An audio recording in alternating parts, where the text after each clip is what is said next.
نہیں بالکل نہیں، کیونکہ یہ ہماری ملک کی پیداوار ہے، اور ہمیں تو شرم آتی ہے جب باہر یہ لوگ کہتے ہیں کہ ہمارے جو لیڈر جاتے ہیں انڈیا میں جاتے ہیں یا کسی یورپ میں جاتے ہیں، کہتے ہیں ہمارا زراعت کا بہت بڑا وہ شعبہ ہے۔ زراعت پیدا کیوں نہیں کرتے؟ ہے بھی ہے، وافر مقدار میں بھی ہے۔ سننے میں آیا ہے کہ اس دفعہ ہماری گندم بہت اچھی ہوئی ہے، گنا بھی بہت اچھا ہوا ہے، لیکن قیمتیں اوپر جا رہی ہیں، نیچے نہیں آ رہی۔ رات کو وہ ٹی وی میں بھی دیکھ رہا تھا، اس میں کہہ رہے ہیں کہ 90 روپے کلو چینی ابھی مارکیٹ میں آ گئی ہے۔ ابھی تک مجھے تو علم نہیں ہے، باہر مارکیٹ چیک کروں گا، ریٹ چیک کروں گا، پھر پتہ چلے گا۔ اگر کمی ہوئی ہے تو ہونی چاہیے۔ اچھا، آپ تاجر کمیونٹی کے چیئرمین ہیں آپ اسلام آباد سے، اچھا اس کے بارے میں بھی آپ تھوڑا سا ہمیں بتا سکتے ہیں کہ کیا تاجروں کا اس مہنگائی کے اندر ہاتھ ہے؟ نہیں بالکل نہیں، کیونکہ ہمارا بزنس ہوتا ہے، ہم تو ریٹ ایسے فضول قسم کا ریٹ کسی کو بتاتے بھی نہیں ہیں۔ کسٹمر ویسے ناراض ہے، ہم سے بھی ناراض ہوتا ہے جب چیزیں وہاں سے آتی ہیں، ہر بندے کو شرم آتی ہے۔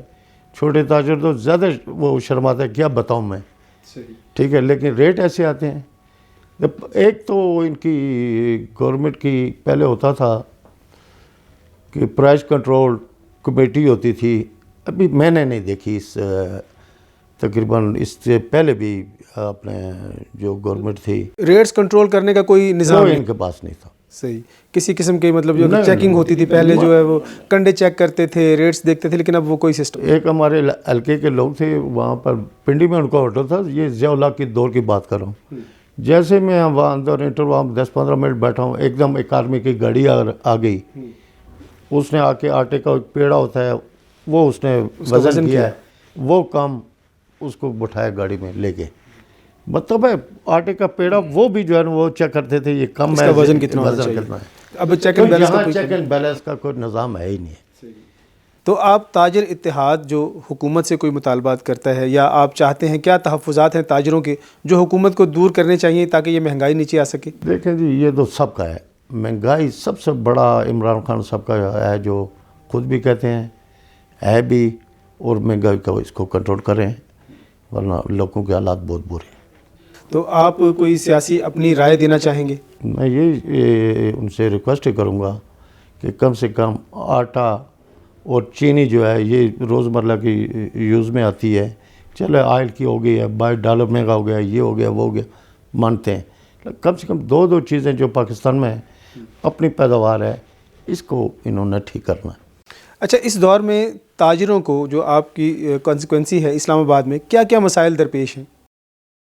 تاجروں تو بے شمار ہیں جی، وہاں آپ کو پتہ ٹیکس کا معاملے آتے ہیں، وہ بھی ہے، پچھلے دنوں میں ہم نے احتجاج بھی کیا، دھرنے بھی دیے، سارے معاملات ہیں، گورنمنٹ کو سمجھ نہیں آتی کہ اس کو ٹھیک کرنا تو بہت آسان کام ہے، دیکھیں نا، ایک بتا دیں، اوپن کر دیں اس کو کہ یار ہمیں ٹیکس چاہیے، پھر آپ دیکھیں کہ لوگ کتنا ٹیکس دیں گے۔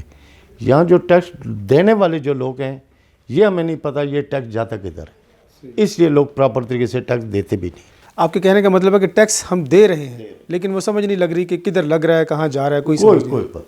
صحیح، اس کے بارے میں کوئی ایک مضبوط پالیسی بنانی چاہیے حکومت کو، پالیسی بنانی چاہیے، تاجروں سے میٹنگ کرنی چاہیے، یہ پورے پاکستان کے تاجروں کو بلائیں۔ میں کہتا ہوں وہ قرضہ بھی دے سکتے ہیں، جو آئی ایم ایف سے قرضہ لیا ہے، کئی تاجروں بڑوں سے ہماری بات بھی ہوئی ہے، کہہ رہے ہیں ہم دیں لیکن کس کو دیں، یہ تو باہر سے ہو جاتا ہے، کوئی پاکستان میں پیسہ لگتا نہیں ہے، یا کوئی مہنگائی کنٹرول ہو جائے۔ یقین مانے یہ عمران خان صاحب ان کو بلائیں، پورے تاجروں کو پاکستان کے جتنے بڑے ہیں، تو میرا خیال ہے وہ یہ پاکستان کا قرضہ اتار سکتے۔ یہ بہت بڑی آپ نے بات کی ہے، گورنمنٹ سنسیئر نہیں ہے، بڑی اچھی آپ نے بات کی ہے کہ پاکستان کے تاجر مل کر سارا قرضہ اتار سکتے، لیکن وہ اعتماد نہیں ہے حکومت، اعتماد نہیں ہے کہ اب بھی کو کوئی پتہ نہیں ہوتا یہ پیسہ کہاں، وہاں تو 10% بھی نہیں جاتا، 90% یہ لوگ ایسی فضول خرچیوں میں یا اپنی جیب میں جیسے بھی ہے وہ خرچ کر دیتے ہیں۔ ناظرین، پروگرام کا دوبارہ یہیں سے آغاز کریں گے، ابھی پروگرام میں وقت ہے ایک شارٹ بریک کا، ہمارے ساتھ رہیے گا۔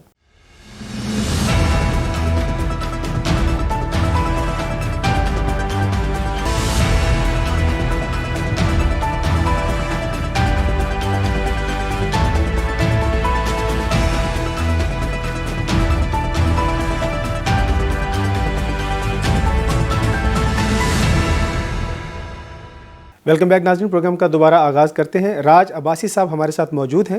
اچھا راج صاحب، آپ کا سیاسی بیک گراؤنڈ ہے، آپ مطلب اپنے حلقہ میں بہت اچھی شہرت رکھتے ہیں سیاست کے حوالے سے۔ کیا کیا اقدامات آپ کر رہے ہیں اپنے علاقے میں؟ کوئی تھوڑا سا ہمیں بتائیں اس بارے میں۔ میں تو کچھ کیا کہہ سکتا ہوں، جب تھا ڈسٹرکٹ کونسل کا ممبر 92 میں میرے خیال الیکشن ہوئے تھے، ڈسٹرکٹ کونسل بنی تھی، 1 سال کا تھا، بعد میں انہوں نے ادارے توڑ دیے تھے، نگران گورنمنٹ جو آئی تھی۔ 1 سال میں ہمارے گاؤں میں تو علاقے میں رستوں کا کوئی تصور نہیں تھا، وہ کچے رستے ہوتے تھے، انہوں نے پکا ہم نے رستے وہ بنائے ہیں، پانی کا لوگوں کا معاملات تھے، سڑکیں تھی۔ تو میرے جو 1 سال کا دور آیا تھا، لوگوں کا 50 سال کا دور جو ہے نا وہ برابر نہیں ہو سکتا۔ آپ نے بہت اتنے ترقیاتی کام آپ نے کروائے؟ 1 سال میں کروائی تھی۔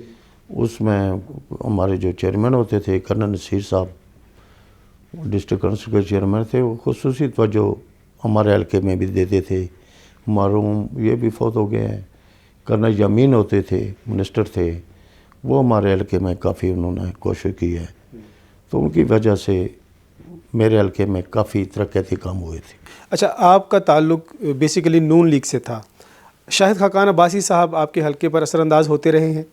نہیں، میرے حلقے میں خیر انہوں نے دخل اندازی کوئی بھی نہیں کی، کیونکہ میں نون کا ہی تھا 85 سے۔ شاہد خاقان عباسی بھی ڈسٹرکٹ کونسل کے جب الیکشن ہوئے تو وہ ووٹ بھی انہوں نے مجھے دیا تھا، ان کی فیملی نے اور انہوں نے خود بھی۔ یہ میرے لیے ایک اعزاز کی بات ہے۔ ابھی آپ نے حمایت کی ہے پی ٹی آئی کی، آپ کیا سمجھتے ہیں کہ اگر نون لیگ آپ کو واپس بلائے اپنے پینل میں تو کیا ڈیسیژن ہوگا آپ کا؟ نہیں، ابھی تو میں نے حمایت کی ہے، تو یہ جب تک یہ موجودہ گورنمنٹ ہے دیکھتے ہیں ان کو، کیونکہ وہ میں نے زندگی میں پہلی دفعہ مدن نون سیٹ کے ووٹ دیے پی ٹی آئی کو۔ وہ کچھ وجوہات تھی، کچھ ہماری علاقے کی لوگوں کی ڈیمانڈ تھی، وہ ڈیمانڈ ہم لے کے جاتے تھے کسی کے تھرو۔ میں تو ڈائریکٹ کبھی بات ڈیولپمنٹ کی شاہد خاقان بھائی صاحب سے بات نہیں کی۔ ہمارے جو اس وقت کے جو ناظم ہوتے تھے ان کے تھرو ہم بات کرتے تھے، کیونکہ ہمارے علاقے کا ایک طریقہ کار ہے کہ کچھ ہمارے سے جو سینئر ہیں عہدے کے لحاظ سے، عمر سے لحاظ سے بے شک کم ہو، لیکن ہم انہیں بتاتے تھے کہ یہ کام ہے، لیکن وہ نہیں ہو سکے۔ وہ انہوں نے جب وزیر اعظم بنے ہیں تو میرا خیال ہے وہ پوری تحصیل مری، کوٹلی ستیاں، کوٹا، اور یہ چیز بڑے اچھے طریقے سے کر سکتے تھے۔ جیسے ہمارے راجہ پرویز صاحب تھے، ان کو تو ٹائم کم ملا تھا، شاہد خاقان بھائی صاحب کو ٹائم کافی ملا تھا۔ تو حلقے لیے بڑے منصوبے، جو ہم نہیں کہتے ہمارے لیے روڈ بنائیں، رستے بنائیں، پانی بنائیں، یہ تو ان کا لیول ہی نہیں ہے۔ ہم تو چاہتے ہیں وہاں کوئی اچھی یونیورسٹی ہونی چاہیے تھی، ٹھیک ہے، ہاسپیٹل جو ہے ان کو اپ گریڈ کرنا چاہیے تھا، لیکن یہ نہیں کر سکے۔ تو اس لیے ہمارا اختلاف تھا۔ ہمارا سب سے بڑا جو میرے حلقے کا جو تھا وہ پانی کا مسئلہ تھا۔ رات کو 2-2, 3-3 بجے ہماری جو خاتون ہیں وہ جاتی تھی پانی بھرنے میں، اور پھر جب میں تو حیران ہوتا وہ سوتی کب ہیں، جب آتی ہیں تو پھر سویرے بچوں کو تیار کرنا ہوتا ہے۔ تو یہ اختلاف ہمارا تھا ذاتی، ہمارا شاہد خاقان بھائی صاحب سے کوئی اختلاف نہیں۔ ابھی ہمارے وہ بڑے بھائی ہیں، تو ہمارا احترام ہے ان کے ساتھ۔ اچھا، ابھی موجودہ صورتحال، آپ پاکستان تحریک انصاف کی کارکردگی سے اپنے علاقے میں مطمئن ہیں؟ میں تو مطمئن نہیں ہوں۔ اچھا، مطمئن بھی آپ نہیں ہیں، لیکن آپ ان کی حمایت بھی کر رہے ہیں، اس کی وجہ کیا ہے؟ وہ اس لیے کہ میں نے جب عمران خان صاحب نے الیکشن یہ 2018 کا جو لڑا ہے، جو جلسے سے جلوس کرتے تھے، ہم وہ ان کی باتیں سنتے تھے، ان کی باتوں پر ہم آ کے ان کی حمایت کی ہے۔ آپ بھی تبدیلی کے جھانسے میں آئے ہوئے؟ تبدیلی کے جھانسے میں آئے تھے کہ وہ بہتر کریں گے، لیکن نہیں کر سکے وہ۔ آپ آئندہ اگلے جو 5 سال ہیں کس گورنمنٹ کی آپ دیکھ رہے ہیں، کس پارٹی کی گورنمنٹ دیکھ رہے ہیں؟ مجھے جو ہمارے خاص کر کے میں اس لیے میں اپنے حلقے کی بات کروں، تحصیل مری کی یا کوٹلی ستیہ کی، کوٹے کی، وہاں پر زیادہ کام جو ہوئے تھے وہ کاف لیگ کے دور میں ہوئے تھے۔ ہماری جونیئر کونسل میں جو لڑکیوں کا کالج تھا وہ نہیں ہوتا تھا، وہ بھی قافلے کے دور میں چودھری پرویز الہی صاحب نے وہ بنوایا تھا۔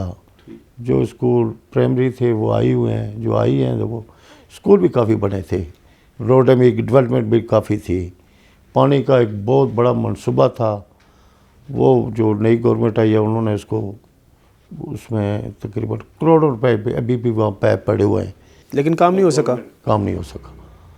تو پانی کا بھی منصوبہ ان کا بہت بڑا منصوبہ تھا، جو پانی کی آپ کو پتہ ہے گھر میں ضرورت ہوتی ہے۔ بالکل۔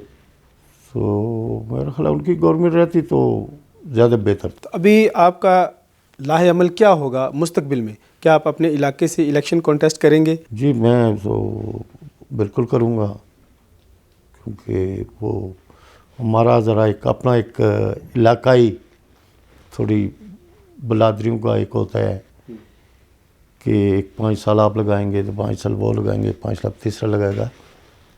ابھی اس میں بھی ہمارا نمبر ہے۔ اچھا، نمبر آپ کا آپ آ گیا ہے۔ ہاں ہمارا یہ ہے۔ اچھا، آپ بیسیکلی علاقے کی سیاست کرتے، مطلب جو دیکھتے ہیں جو سارا علاقہ جس کو فیور کرے اس میں وہ سیاست والی بات نہیں ہوتی ہے، لوکل تک ہم کسی کو پابند نہیں کرتے، ٹھیک ہے؟ وہ یہ نہیں ہے کہ کسی کو ٹکٹ ملے، ٹکٹ پر ہمارا خود بلادریوں کا گاؤں میں وہ جرگہ ہوتا ہے، اس میں بیٹھ کے وہ فیصلے کیے جاتے ہیں، تو وہ جو کہیں گے انشاءاللہ اسی طریقے سے ہوگا۔ اچھا، آپ کی بہت نیک نامی ہے علاقے میں، مطلب غریب پرور آپ ہیں، سب لوگ آپ کو جانتے ہیں، بڑے اچھے طریقے سے جانتے ہیں۔ کیا کسی پارٹی کا سہارا لیں گے پی ٹی آئی کا، یا اس کو چھوڑ کر آپ بالکل آزاد الیکشن لڑیں گے؟ نہیں، میں تو وہاں پر لوگ جو الیکشن ہے وہ آزاد ہیں، ہم کسی پارٹی میں نہیں جاؤں گا، ٹکٹ نہیں لوں گا۔ بہت شکریہ جناب، آپ نے ہمیں ٹائم دیا۔ ناظرین، آپ نے راج عباسی صاحب کی باتیں سنی۔ ان کا کہنا ہے کہ تاجر برادری اتنی مضبوط ہے کہ اگر حکومت ان کو اعتماد میں لے تو وہ IMF کا قرضہ جتنا بھی پاکستان کے اوپر ہے وہ بھی اتار سکتے ہیں، لوگوں کو قرض دے سکتے ہیں، لیکن حکومت پہلے ان کو اعتماد میں لے۔ تاجروں کو بہت سارے تحفظات ہیں، ہم مزید اس پہ پروگرام بھی کرتے رہیں گے۔ آپ اپنی رائے ہمیں ضرور دیجیے گا۔ اگلے پروگرام تک اجازت دیجیے، اللہ حافظ۔ ظلم کے خلاف مظلوم کی آواز،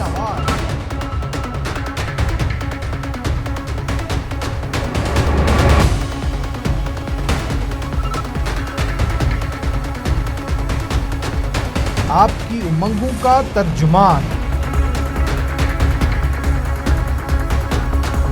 ABC سے تصدیق شدہ اشاعت، اسلام آباد، لاہور، پشاور، کراچی اور مظفر آباد سے بیک وقت شائع ہونے والا کثیر الاشاعت اخبار روزنامہ اخبار حق آج ہی اپنے قریبی ہاکر سے طلب فرمائیں۔